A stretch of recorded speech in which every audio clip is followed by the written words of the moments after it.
চিহ্নিত মূল্য ক্রয় মূল্যের 40% উপরে 45% ছাড় দেওয়া হয়েছে, ক্ষতির শতকরা হার কত?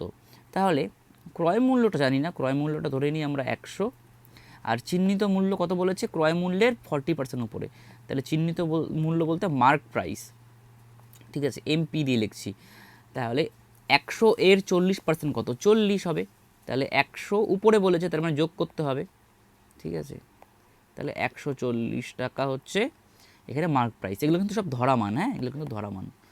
আচ্ছা, এখানে কি বলেছে? 45% ছাড় দেওয়া হয়েছে, তাহলে এখানে সেলিং প্রাইস কত হবে? আচ্ছা, ডিসকাউন্ট কত হচ্ছে? ডিসকাউন্ট হচ্ছে কত? 45%। কার? এই যে এতর মার্ক প্রাইসের। তাহলে সেলিং প্রাইস কত হয় বলো তো দেখি।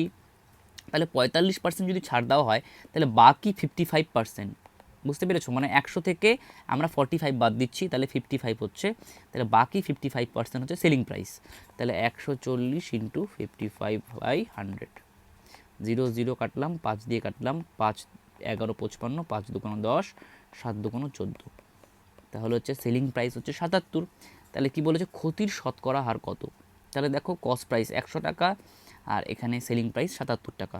তাহলে ক্ষতি কত হয়েছে? তাহলে বিয়োগ করি। তাহলে এখানে 3 আর এখানে 2, 23 টাকা ক্ষতি হয়েছে। এবার কার উপর ক্ষতি বা লাভ হয়? ক্রয় মূল্যের উপর। তাহলে ক্রয় মূল্য আছে 100 ইন্টু 100, তাই না?